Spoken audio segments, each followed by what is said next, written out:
Hello everyone, আমি বনি। Welcome to my another mini blog. কেমন আছো সবাই? আশা করি সবাই খুব খুব ভালো আছো।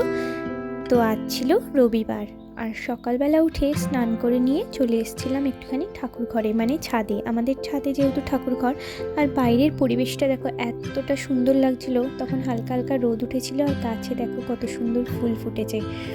তো আমার কিন্তু কোনো নির্দিষ্ট টাইম নেই, মানে আমি রোজ যে সকালে উঠি তা কিন্তু নয়। কোনো দিন আমার বেলাও হয়ে যায়, আবার কোনো দিন সকালেও উঠি। আর প্রতিদিন যে স্নান করে নিয়ে উঠি তার সেটাও নয়, মানে আমার নির্দিষ্ট কিছু নেই। যেদিন যেরম মনে হয় সেদিন সেরমভাবে চলি। তো দেখো ছাদে ফুল ফুটেছিল, চাপা ফুলগুলো, কাঠচাপা। তো ওগুলো প্রথমে ঠাকুরের জন্য তুলে নিলাম। তুলে নিয়ে সমস্ত পুজোটা আগে দিয়ে নিলাম। আর এত রকমের ফুল দিয়ে ঠাকুর ঘর সাজাতে যে কি ভালো লাগে ঠাকুরকে, মানে ঠাকুর ঘরে আসলে আমার 2 ঘন্টা লেগে যায় প্রায় বলতে পারো। আর সমস্ত ফুল তোলে আমার শাশুড়ি মা সকালবেলা উঠে। উনি কিন্তু মানে আমি যবে থেকে বিয়ে হয়ে এসেছি, উনি দেখি ওনার টাইমটা কিন্তু একদম ফিক্সড টাইম। মারাই পারে, বুঝলে। হয়তো আমরাও একটা সময়ে গিয়ে এইরকমই হব। যাই হোক, তো চলো ঠাকুর ঘরে পুজো সেরে চলে এসেছিলাম, নিয়ে একটু ব্রেড আর চা দিয়ে ব্রেকফাস্টটা সেরে নিয়েছিলাম।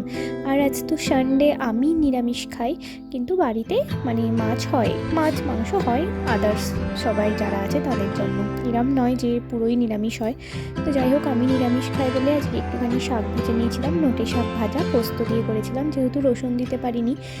আর একটুখানি আমের চাটনি বানিয়ে নিয়েছিলাম। আর একটুখানি দেখো আজকে হবে পনির, তো তারই প্রিপারেশন করছিলাম। আর পনিরটা আজকে না একটুখানি বাদাম বাটা, পোস্ত আর চারমগজ বাটা দিয়ে আর জিরে আদা বাটা দিয়ে করেছিলাম। তো মোটামুটি দেখো আমার রান্নাবান্না প্রায় হয়েই গেছে তোমাদের সাথে কথা বলতে বলতে। আর এদিকে পনিরটা একদম কষা হয়ে গেছে, আমি কিন্তু কোনো রকম হলুদ দিইনি, কিন্তু কি সুন্দর একটা কালার এসছে। তো চলো রান্নাবান্না কমপ্লিট করে একটু মি টাইম স্পেন্ড করছিলাম, একটুখানি সোফাটায় বসেছিলাম। আর এদিকে দেখো পুচকুটা কী বদমাইশি করে।